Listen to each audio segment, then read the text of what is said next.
Bonjour YouTubers, j'espère que vous allez bien. Ici un petit extrait d'une vidéo que j'ai tournée récemment pour le Horseman's Club. Le Horseman's Club, toute une communauté de gens qui prennent un abonnement pour avoir plein de vidéos sur résolution de problèmes, éducation jeunes chevaux, un panoplie de produits différents. Et parfois, on prend un petit extrait comme celle-ci pour que vous pouvez regarder et apprécier ce qu'on est en train de faire en ce moment. Après le montoir, il y a un minimum de contrôle d'avoir. Donc la première chose que je fais quand je monte le cheval, c'est de rien faire pendant 10 secondes. La deuxième chose, c'est une flexion latérale. Donc lever les deux rênes. Et déjà, si le cheval est bien éduqué, il devrait se mettre en place un peu, juste avec le nœud qui se lève ici. Il devrait être aussi léger que ça, que quand je tends le rêne, le cheval cède.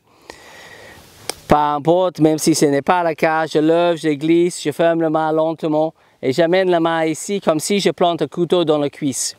L'autre rêne, je fais juste attention qu'il n'est pas en train de tomber autour de ses genoux comme ça. Donc je organise le deuxième rêne pour que ce n'est pas trop basse. Et après, je fais la même chose, j'attends qu'il cède. S'il y a un petit peu, si le rêne est un petit peu tendu, j'attends ou sinon je pétris le patte un petit peu sur la rêne et j'insiste que le cheval rende cette rêne mou.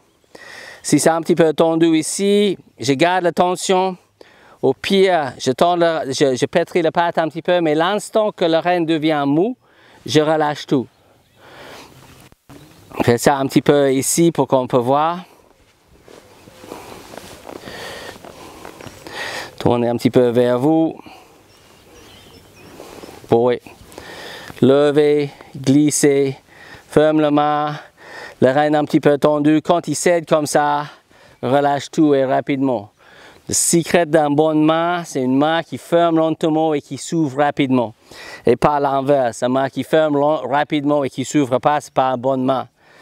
À partir de cette flexion latérale, je devrais être capable de prendre la tête ici sur chaque côté. Attends qu'il cède chaque fois. Super. Sur chaque côté, comme si je plante un couteau dans la cuisse, et je devrais être capable de faire ça avec le rêne entre le pouce et l'index. Si j'ai besoin plus que le pouce et l'index, c'est pas assez léger. C'est un petit peu lourd, donc j'attends, et quand ça cède, je relâche vite. Et refaire sur l'autre côté, juste entre le pouce et l'index, vers la cuisse. Et juste être sûr que c'est pas en train de tirer ici, ça c'est rien du tout. C'est faire lever, glisser, couteau ici. Et en cas de besoin, fixer, mais pas en train de tirer ici avec la main qui fait ça. Ça, c'est pas une flexion latérale, ça c'est juste tirer sur la tête d'un cheval. À partir de ça, cette position-là, c'est aussi la chose que j'utilise. Imaginons quelque chose, ça passe mal, je perds le contrôle de mon cheval, part un petit peu en cacahuète, je bloque l'assiette, je m'assois et je fais cette même flexion. Pour reprendre le contrôle, je ne vais pas tirer sur deux rênes et mettre le cheval rond comme ça pendant qu'il est en train de faire le poète-poète ou qu'il est en train de m'embarquer. Cette position-là, j'augmente la puissance chez l'animal. Pour diminuer la puissance, j'ai besoin d'être ici. Et comme ça, j'enlève la puissance de l'arrière-main. Ensuite de ça, je peux aussi disengager l'arrière-main. Je peux plier comme je viens de faire, lever la main un petit peu vers le nombril. La main peut être levée entre le nombril et sur le diagonale vers cette épaule. Si c'est l'autre main, c'est de le nombril ici vers le diagonale vers cette épaule-là. Donc je plie et j'ai besoin de déplacer l'arrière-main maintenant. Donc j'imagine que je plante un couteau dans ma nombril. Attention à la deuxième rêne qui ne tombe pas autour de ses pieds. Je recule les jambes et je déplace l'arrière-main. Et dans un premier temps, l'instant qu'il déplace, j'enlève les jambes. Lever, glisser, plie. Couteau vers le nombril, reculer les jambes, déplace l'arrière-main, relâche tout. Plus tard, ce que je peux faire, c'est que je peux maintenir la flexion, déplace l'arrière-main, comme ça, excellent, et enlève les jambes. Là, je vais juste déplacer l'arrière-main, enlève les jambes et maintenir la flexion. Mais dans un premier temps, peut-être pour aider le cheval à comprendre, je vais relâcher tout. Et si le cheval déplace et ce n'est pas moi qui ai demandé, une fois de plus, je vais faire lever, glisser, couteau dans la cuisse. Et je vais prendre un moment avec mon cheval, particulièrement avec un jeune, d'expliquer la différence entre flexion latérale et cette rêne.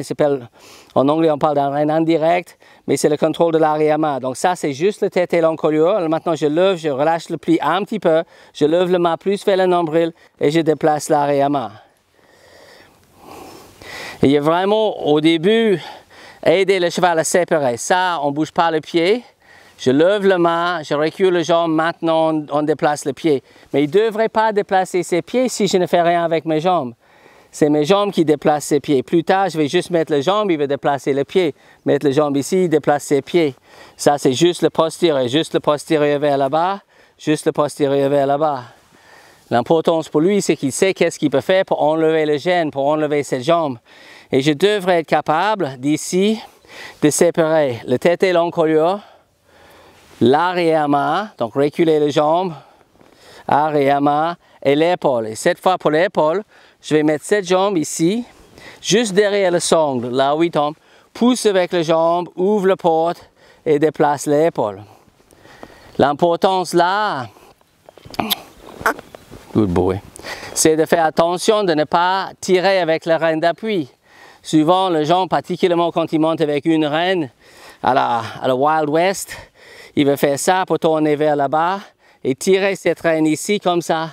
Hey, oh, on va aller là-bas. Et en train de tirer le cheval vers ici ou inversement, traverse la crinière pour aller là-bas. Hey, oh, on va aller là-bas. Et tirer ça, traverse la crinière et tirer la tête là-bas pour aller là-bas. Donc ça, c'est un autre exemple des aides contradictoires ou conflictuelles. Donc, couteau vers la cuisse, flexion latérale.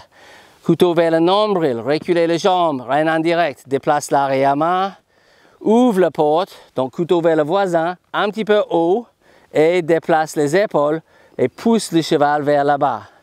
Et là, j'ai le tête et l'encolure, fais ça de l'autre côté, le tête et l'encolure, l'arrière-main et l'épaule. Super. Il me reste que le reculer. On va parler plus de ça. Et j'ai les 4 mouvements de base. Donc, avancer, reculer, isoler l'arrière-main, isoler l'épaule. Mais je mets les jambes, ses pieds sur le contrôle du cavalier.